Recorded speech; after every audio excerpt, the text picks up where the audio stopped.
El Asperger es un trastorno neurobiológico del espectro autista. Si bien es menos grave que este último, se manifiesta en trastornos de la conducta, dificultades en la comunicación y también para interactuar socialmente. Pese a ello, quienes lo padecen pueden concluir una carrera, tener un excelente desempeño académico y hacer una vida casi normal. Aquí un recuento de algunos personajes de talla mundial que padecen Asperger. Lucy Bravo. El síndrome de Asperger fue descrito por primera vez por el pediatra austriaco Hans Asperger en el año 1944. Hoy está reconocido por la Organización Mundial de la Salud como un trastorno que afecta a 3 de cada 1000 nacimientos, mientras que 1 de cada 160 niños padece algún tipo de afectación del espectro autista. Según los estudios epidemiológicos realizados en los últimos 50 años, la prevalencia mundial de estos trastornos parece estar aumentando.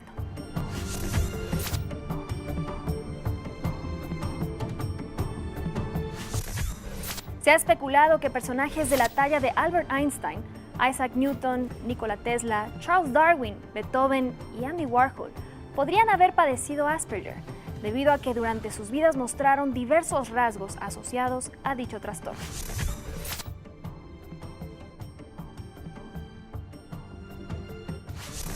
En la actualidad, algunas reconocidas figuras que han alcanzado el éxito en diversas materias, como Bill Gates, Steven Spielberg, Lionel Messi, Tim Burton, Keanu Reeves e incluso el presidente ruso Vladimir Putin, padecen esta condición, según diversas fuentes.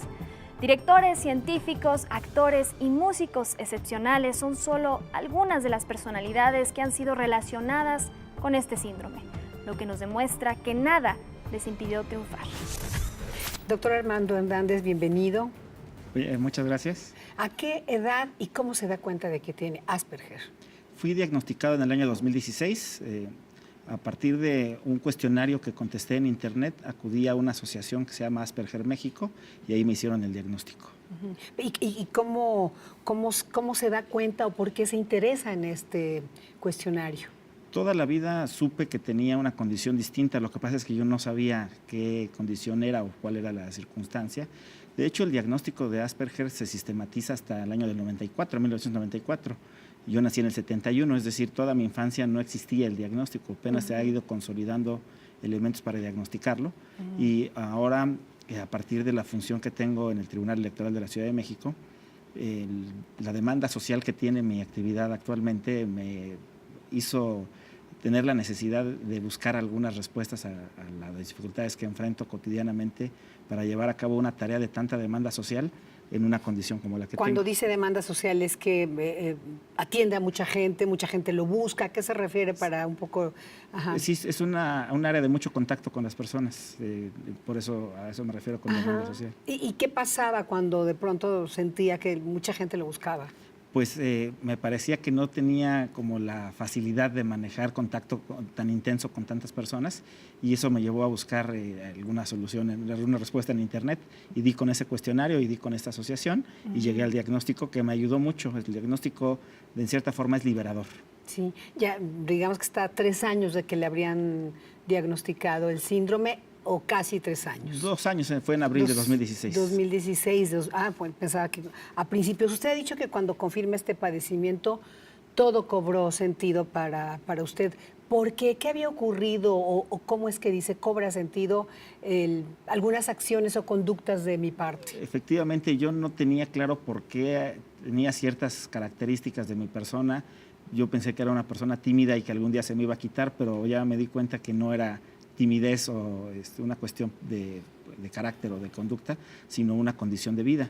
Y al asociar a otros elementos, por ejemplo, mi hipersensibilidad a los sonidos, jamás pensé que estuviera relacionada con una condición de autismo y eso finalmente el diagnóstico me dio elementos para integrar todos los elementos de mi personalidad y entender que se trata de una condición.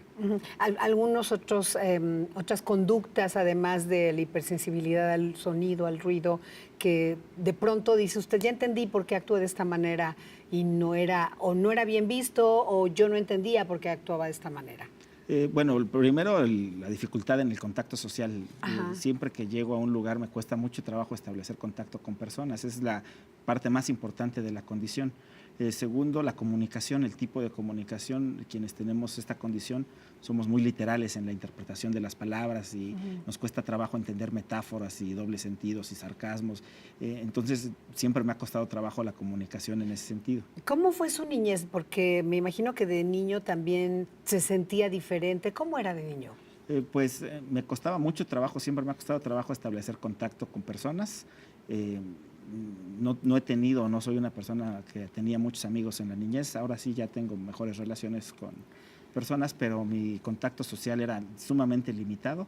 Se limitaba a 1 o 2 amigos cuando mucho en todo lo que fue la primaria y secundaria. En secundaria sufrí de acoso escolar. Eso le iba a preguntar. Es muy común que las personas Asperger suframos de esta situación. Porque me imagino que si se retraía o era tan tímido como dice, de pronto había el famoso y nocivo bullying. Así es, sí, decía yo, no es exactamente timidez, es simplemente la dificultad o la imposibilidad de establecer contacto con otras personas por no saber cómo manejarlo y no entender además el pensamiento de otras personas, porque el Asperger es una condición neurobiológica distinta a la neurotípica, a la normal, digamos, y en ese sentido el cerebro funciona de otra manera. Entonces es muy difícil de tener contacto con personas cuando no se entiende o no se logra reflejar en los otros lo que uno quiere decir. Doctor, dirían los chicos, me buleas. ¿Cómo lo buleaban? ¿Qué hacían con usted? Bueno, en la secundaria, que fue cuando sufrí de esta condición, o esa situación de bullying o de acoso escolar, los compañeros hacían burla de mi persona, me pegaban, me escondían mis cosas, mi mochila. O sea, era una situación que fue terrible durante los 3 años de secundaria. Y esto era porque como notaban que yo era una persona distinta, mi conducta era diferente a lo normal. Entonces, ese era el foco rojo que llamaba la atención para hacerme víctima de esa situación. Y se lo pregunto porque esto implica un sufrimiento. Sí, bueno, en realidad yo diría que toda la condición de Asperger implica un sufrimiento. Es decir, primero es una condición que genera mucho ansiedad. Entonces yo he sufrido ansiedad permanente pues prácticamente toda mi vida. Y esa ansiedad además se ve intensificada cuando se tiene que hacer contacto social o cuando se sufre de bullying. Y entonces, pues la verdad es que sí es una condición que genera mucho sufrimiento. ¿Sus padres se dieron cuenta en algún momento de su condición? No, bueno, como decía, primero el diagnóstico no estaba sistematizado para la época de mi ¿Pero niñez. de que era alguien diferente? No, tampoco. En realidad somos 8 hermanos y no hubo mucha atención, digamos, particularmente hacia... Su mamá era una heroína, atendiendo a 8, ¿no? Si las generaciones actuales no se ven a veces, o se ven sin hijos o con 1 o 2 y ya es tremendo. Las familias de 7, 8 personas, pues, con mayor ¿cómo dificultad se iban a dar cuenta, verdad? Así es. Entonces, lo preguntaba por eso, si los papás se habían dado cuenta. En el caso del Asperger, limitó, no solo en su caso, sino en el de quienes lo padecen, el desarrollo académico, en fin, lograr un posgrado. ¿Cómo está esta relación? Porque son personas notablemente brillantes en ciertas áreas incluso. El Asperger es una condición limitante de vida, o sea, lo limita a uno en muchos aspectos, particularmente en el aspecto social, pero no en el aspecto intelectual o académico. Por el contrario, permite tener un pensamiento lógico estructurado y eso facilita mucho el desarrollo académico, de tal manera que en mi caso y en la mayoría de los casos de Asperger esto no es una limitante en el desarrollo intelectual o escolar. Ya nos mencionó Lucy algunos personajes muy notables a nivel mundial que han sufrido de esta condición. ¿El desarrollo profesional cómo es? Porque si bien en la academia pues permite que de pronto el estudiante o la persona que tenga Asperger pues se concentre, digamos, ¿qué pasa en el desarrollo profesional? Es diferente. Depende de la actividad que uno realice, porque si es una actividad de mucha demanda o contacto social, sí genera dificultades. Normalmente las personas Asperger prefieren o escogen actividades que no tengan demasiado contacto social. Ahora, ¿cómo sortear en el caso del del Tribunal Electoral de la Ciudad de México este trato tan demandante, incluso en una temporada electoral que se incrementa o se duplica o se triplica la actividad? Pues haciendo el mejor esfuerzo y con la mejor intención, creo que el tipo de actividad que tengo sí es como notariamente contraria a la condición de Asperger, pero hemos podido hacerlo adecuadamente, teniendo pues, las mejores herramientas, la mejor voluntad y la paciencia también para, con la propia condición, lograr satisfacer esas necesidades, esa demanda, ese contacto social que debemos tener. Con trabajo incluso de noche, me imagino, de madrugada. Con trabajo intenso y sí, la verdad, mucho contacto con distintas personas dentro y fuera del tribunal. ¿Qué piensa de las redes sociales? Por ejemplo, usted que habla que le cuesta trabajo interactuar personalmente. ¿Le gustan las redes sociales? ¿Las utiliza? Lo vemos, por supuesto, en ellas. ¿Pero qué piensa y cómo le han servido en este caso específico? Sí, de hecho, facilitan la comunicación las redes sociales. La dificultad que puedo tener en comunicarme con personas de manera directa se suple ahora con herramientas tecnológicas como las redes sociales.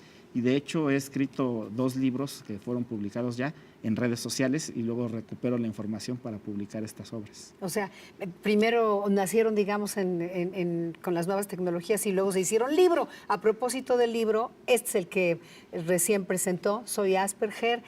Y aquí, a diferencia de los anteriores libros, sí nos habla de su caso en específico. Hablo de la condición de Asperger, en qué consiste, cuál es mi experiencia de vida personal y la necesidad de visibilizar la condición para que la gente la conozca.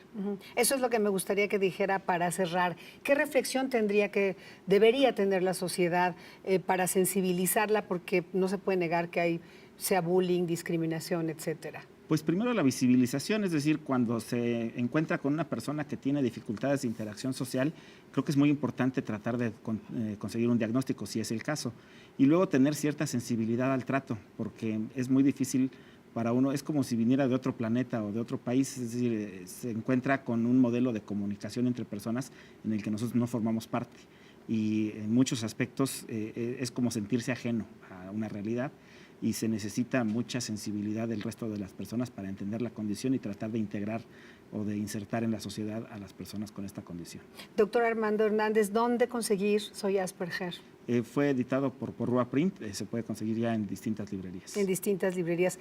Pues muchísimas gracias por estar aquí a quemarropa y bueno, pues aquí está el hombre, la otra cara del hombre que tendrá en sus manos toda la calificación, pues sobre todo las quejas sobre las elecciones, en fin, por ahí van a llegar todas las disputas electorales, ¿verdad? Así es. Pues muchas gracias. Gracias, doctor. Además de atender a quienes padecen Asperger, es importante sensibilizar a la población para evitar la discriminación y los abusos emocionales a quienes lo padecen. Y por cierto que se estima alcanzan el 1% de la población mexicana. Esto fue Quemarropa, nos vemos pronto por aquí.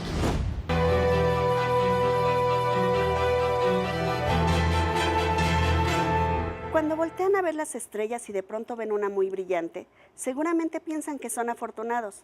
Pero ¿qué pensaría si le dijera que la posibilidad de que sea en realidad un satélite lo que está viendo es muy alta? Pues se estima que hay 1.459 satélites orbitando la Tierra en 4 diferentes tipos de órbita. Por eso, algunos pasan por diferentes países. Esto según cifras de DESIU. Del total de satélites son únicamente 3 países los que tienen la mayor cantidad: Estados Unidos, China y Rusia, que tienen 64.1% del total. Y si se pregunta qué porcentaje tiene México, pues le comento que es únicamente 0.3%.